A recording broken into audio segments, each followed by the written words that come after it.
وإذ قلنا ادخلوا هذه القرية فكلوا منها حيث شئتم رغدا فكلوا منها حيث شئتم رغدا وادخلوا الباب سجدا وقولوا حطة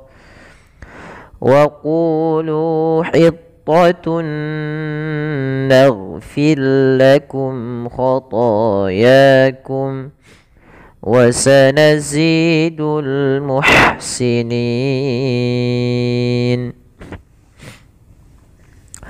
Pada lafal bacaan wa idz qulna dkhulu, kita perlu memperhatikan teman-teman, pada lafal huruf zal ini ada beberapa kesalahan yang sering terjadi pada pelafalannya, yaitu yang pertama memantulkan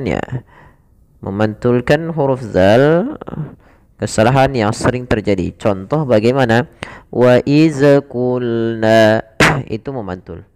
Yang kedua, menggantinya dengan huruf zai. Wa iz qulna itu sering terjadi yang kita dengar dan yang kami dengar ketika ada beberapa di antara pembelajar yang belajar membaca Al-Quran, dia menggantinya dengan huruf zal. Huruf zai. Maka kita perlu hati-hati agar pelafalan huruf zal ini sempurna. Maka kita harus mempelajari namanya makharijul huruf was sifat, sebagaimana yang dikatakan Imam Jazari fima yajibu ala qarihi an ya'lama qabla syuru'i awwala makharijul hurufi was sifat. Maka yang pertama adalah kita mengetahui tempat keluar daripada huruf zal itu.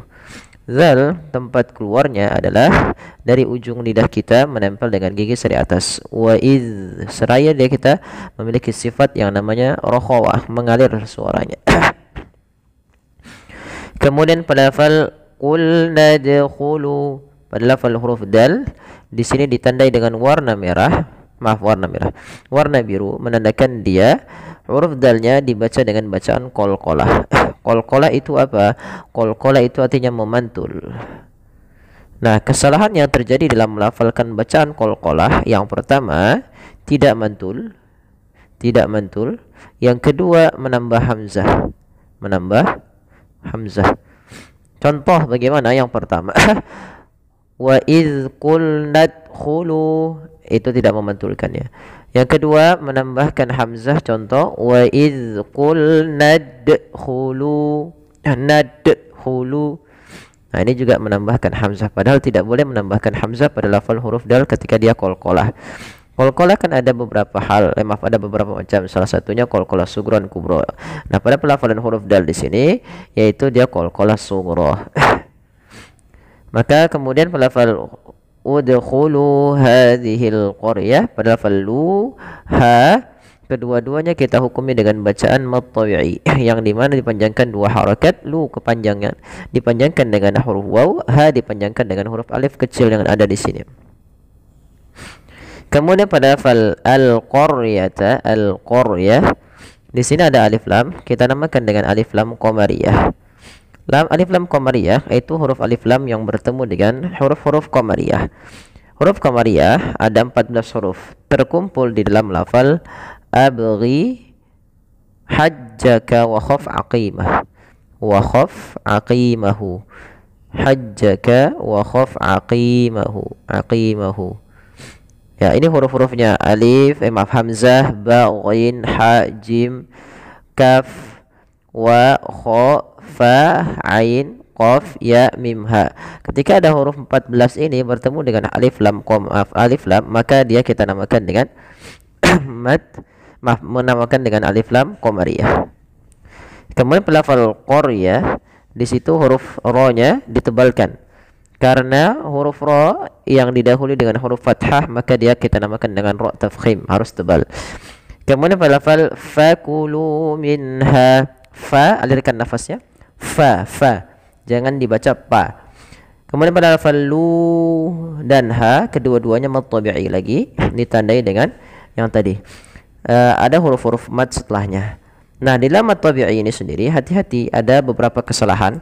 Di antaranya adalah dia memanjangkan mad tabi'i lebih daripada kadarnya. Harusnya 2 menjadi 4 atau 2 menjadi 6. Misalkan fakulu minha, itu terlalu panjang, cukup 2 harakat saja. Kemudian pada lafal minha, di sini ada bacaan izhar.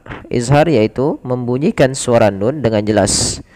Nah, nanti meskipun nanti ada bahasan bagaimana cara izhar, apakah di dalam huruf izhar ada gunnahnya, itu khilaf bainal ulama. Dan sedikit daripada mereka yang mengatakan adanya gunnah, tapi di situ nanti tidak membahas, kita tidak membahas itu. Tapi apa kita mengenal dulu yang namanya izhar. Izhar yaitu terjadi apabila ada nun sukun atau tanwin, an, in, un bertemu dengan huruf-huruf izhar. Huruf izhar ada 6, ya terkumpul dalam huruf-huruf hamzah, ha, ain, ghain, ha, kha. Nah, itu. Kemudian haitsu, haitsu ada bacaan lin pada lafal ya sukun di dalam fathah. Kemudian syi'tum ragadaw, ada hamzah yang sukun di sini, harus suaranya ditahan dan suaranya harus nafasnya juga tertahan karena dia sifatnya ada 2, sifat jahar dan sifat syiddah. Kemudian pada lafal mim mati bertemu ra, di sini ada hukum tajwid berupa izhar syafawi. Kemudian pada lafal ragadaw wadkhulul baba sujada. Pada lafal ragadaw, di sini ada tanwin pada lafal dan bertemu dengan huruf waw. Apabila ada tanwin bertemu dengan huruf waw, maka ini kita namakan dengan bacaan idgham bi gunnah. Apa itu idgham bi gunnah? Idgham artinya memasukkan, bi gunnah disertai dengan gunnah. Apa yang dimasukkan? Suara tanwinnya masuk ke huruf setelahnya. Kalau huruf setelahnya waw, maka masukkan tanwinnya ke waw dan ditahan dan dibunyikan dengan huruf waw. Suara nunnya hilang. Raghadan menjadi ragadaw. Yang kedua ditahan, yaitu dengan gunnah. Raghadan wadkhulul bab. Kemudian pada lafal wadkhulul bab, huruf dal sama, ini kita baca dengan lafal awal udkhulu tadi, yaitu bacaan qalqalah. Tidak perlu kita jelaskan panjang karena kita sudah membahas pada ayat yang pada kata yang sebelum. Kemudian pada lafal al-baba, ini sama sebagai al-qamariyah, yaitu di sini tadi abghi hajjaka. Kemudian pada lafal baba ada mad tabi'i fathah bertemu dengan alif, panjangnya 2 harakat. Kemudian sujjadan wa qulu, sama pada lafal sujjada wa qul ada bacaan idgham bi gunnah. Ditandai dengan apa? Ditandai dengan adanya huruf yang berharakat fathatain bertemu dengan huruf waw di sini. Ya. Maka cara membacanya sama seperti ragadaw. Pertama masukkan dulu ke huruf waw tanwinnya, kemudian ditahan sepanjang 2 harakat. Sujjadan wa qulu hittatun naghfir lakum. Kemudian pada lafal ku dan lu ada mad tabi'i lagi. Ku dipanjangkan dengan huruf waw sukun, lu dan dipanjangkan dengan waw sukun. Kemudian pada lafal hittatun naghfir lakum. Huruf ta, di sini ada huruf tanwin bertemu dengan na. Sama hukumnya sebagaimana ketika bertemu dengan huruf waw, yaitu idgham bi gunnah. Masukkan tanwinnya ke huruf nun dan ditahan suara nunnya. Kemudian pada lafal huruf ghain tidak boleh mantul. Nah, kesalahannya terjadi memantulkan ghain. Naghfir lakum, naghfir lakum. Nah, ini kurang atau salah karena huruf ghain tidak boleh mantul. Kemudian pada lafal lakum khotoyakum ada mim mati bertemu kha, maka ini kita namakan dengan bacaan izhar syafawi. Jelas suara mimnya. Kemudian pada lafal khotoyakum, ta dan ya sama panjangnya 2 harakat, yaitu dibaca dengan bacaan mad tabi'i. Kemudian wasanazidul muhsinin. Zi ada mad tabi'i kasrah bertemu ya. Al muhsinin ada alif lam. Ini alif lamnya sama yang dengan di atas, yaitu alif lam qamariyah. Dibaca jelas suara lamnya. Kemudian pada lafal alirkan kecil, jangan muhsinin tapi muhsinin. Kemudian pada lafal nin ada bacaan mad arid disukun. Mad arid sudah sering kali kami ulangi, yaitu mad yang terjadi disebabkan karena adanya sukun arid. Jadi sehingga teman-teman kalau membaca ayat ini di akhir itu baca dengan mad arid disukun, dan kita ngambilnya berapa? Yang 4 harakat. Boleh berapa harakat untuk mad arid? Boleh 2 harakat, boleh 4 harakat, atau boleh 6 harakat. Nah, bagi teman فبدل الذين ظلموا قولا غير الذي قيل لهم فأنزلنا قيل لهم فأنزلنا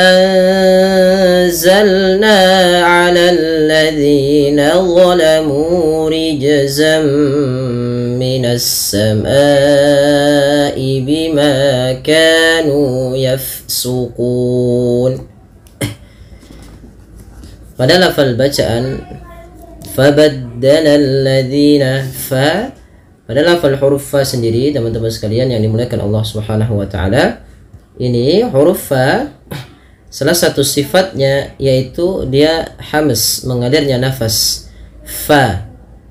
Hati-hati di dalam melafalkannya, jangan sampai dia terbaca dengan fabaddala alladzi, bibir kita rapat, padahal huruf fa ada sedikit furjahnya, ada sedikit ruang yang kosong yang mana untuk mengeluarkan nafasnya fa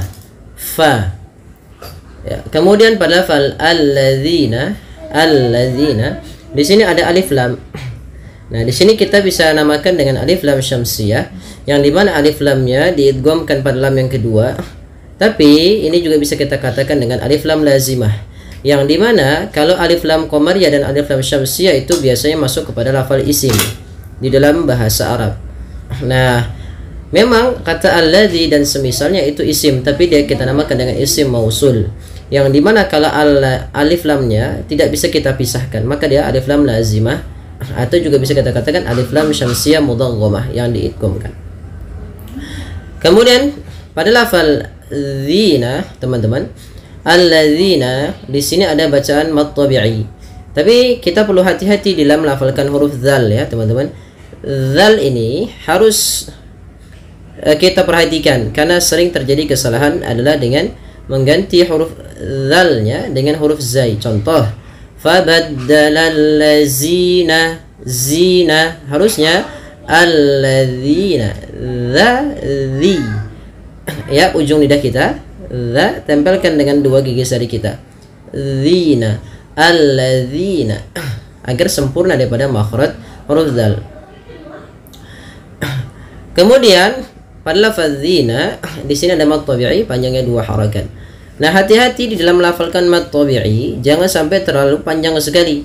Misalkan fabaddala alladzina zalamu qawlan, ini terlalu panjang, cukup 2 harakat saja.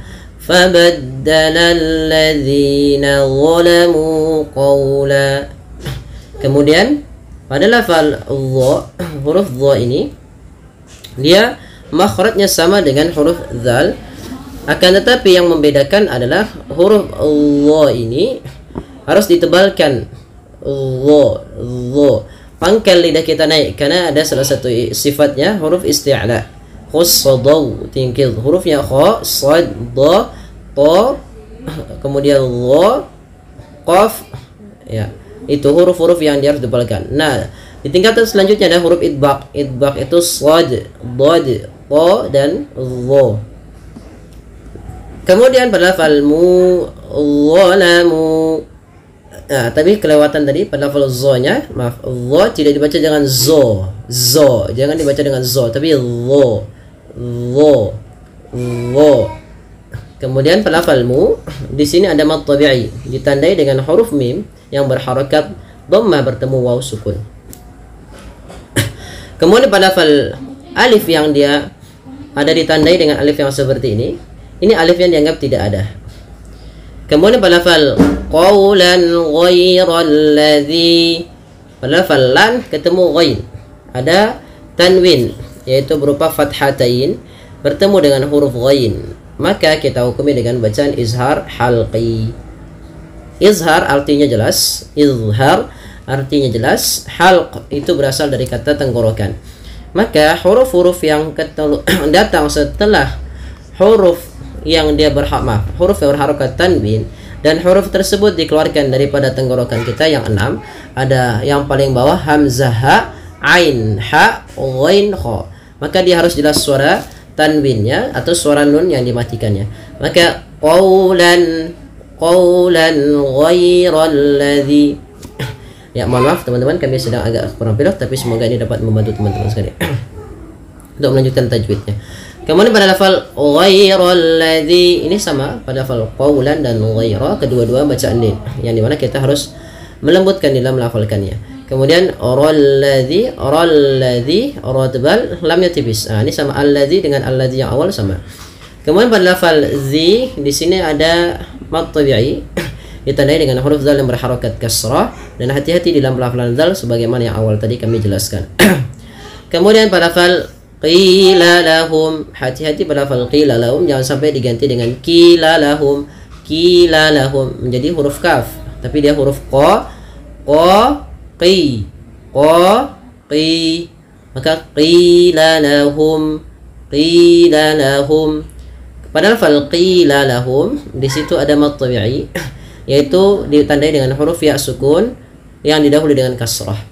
Kemudian dalam mim mati bertemu dengan fa, maka ini kita namakan dengan bacaan izhar syafawi. Izhar artinya jelas, syafawi nisbatan ila syafah, dua bibir. Syafatun, satu bibir. Syafatan, dua bibir. Izhar syafawi berkaitan dengan bibir kita, yaitu adanya huruf mim, yang mana mim termasuk daripada makhrajnya keluar daripada bibir kita, yaitu dirapatkan ma.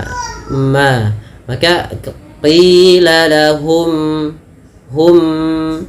tapi tidak boleh ditahan lahum fa anzalna, tidak, karena dia izhar harus jelas. Kemudian fa anzalna anza, ya, ada nun mati bertemu za, kita namakan dengan ikhfa. Cara membacanya yaitu huruf nunnya samarkan kepada huruf zalnya langsung. Kemudian pada lafal na mad tabi'i fathah bertemu alif, ala alladzina zalamu, sama ini bahasan tadi yang di awal alladzina zalamu itu juga harus dibaca dengan sama. Ya, hati-hati dalam melafalkan zal dan huruf dha. Pada lafal zi ada mad tabi'i dan mu ada dhammah bertemu waw, yaitu mad tabi'i juga. Maka harusnya panjangnya sama. Tidak boleh diberikan, jangan satu panjang satu pendek. Contoh satu panjang satu pendek bagaimana? Fa anzalna 'ala alladzina zalamu rijza. Ya, antara zi dengan na beda. Na-nya lebih panjang dibandingkan zi-nya. Kemudian pada lafal rijzam minas sama'. Pada lafal rijza bukan rijza. Di sini ada bacaan huruf jim berharakat sukun dan dia diwarnai dengan warna biru, menandakan bahwasanya ia bacaan qalqalah, yang dimana dalam melafalkannya harus dipantulkan bukan rij.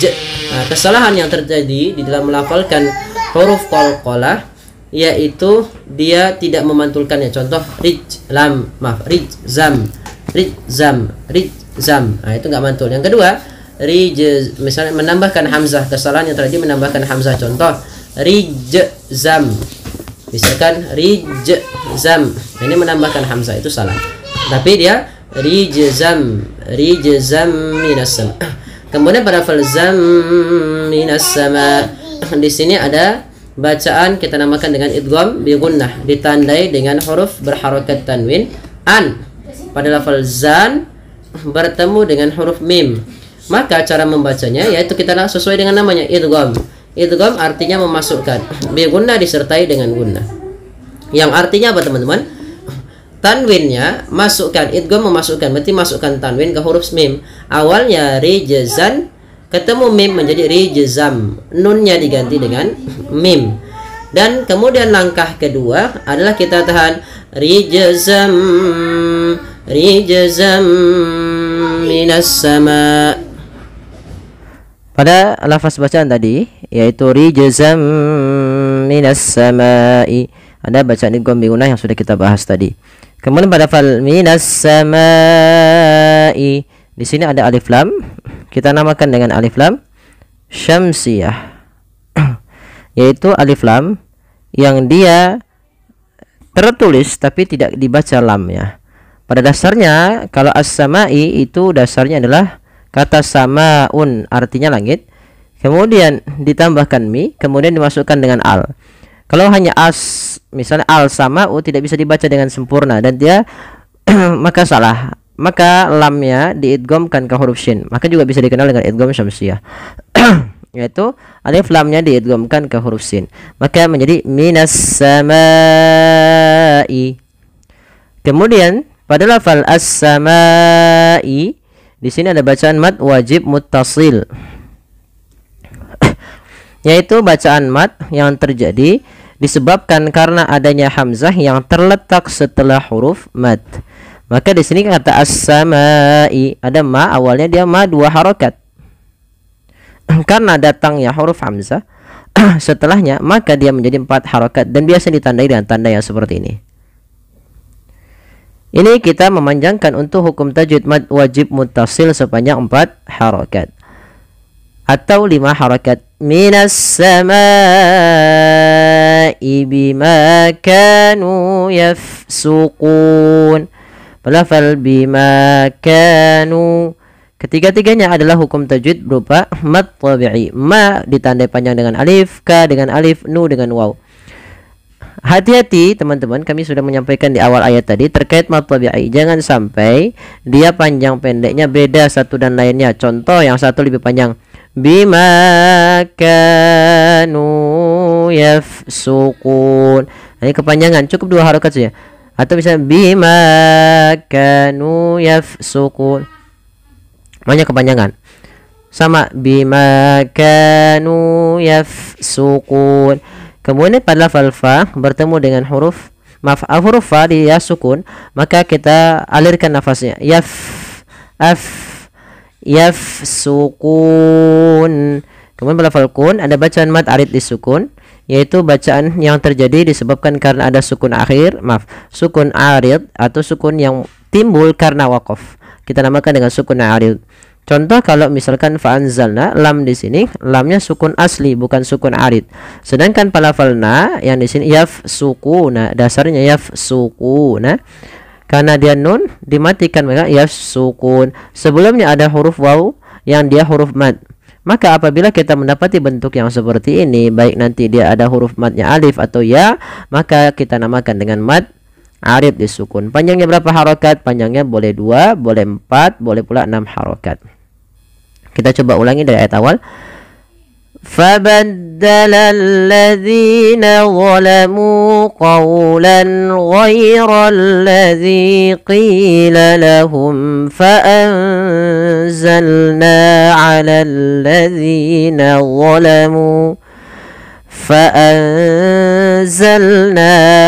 الَّذِينَ ظَلَمُوا رِجْزًا مِنَ السَّمَاءِ بِمَا كَانُوا يَفْسُقُونَ. Shadaqallahul azim. Alhamdulillah kita telah menyelesaikan hukum tajwid pada ayat ini. Semoga ini bermanfaat ya bagi teman-teman yang ingin bergabung di channel kami agar mendapatkan video terbarunya lebih cepat. Silahkan boleh klik di bawah gabung ya teman-teman. Silahkan diklik gabung untuk program tahsin yang mengikuti dari video kita.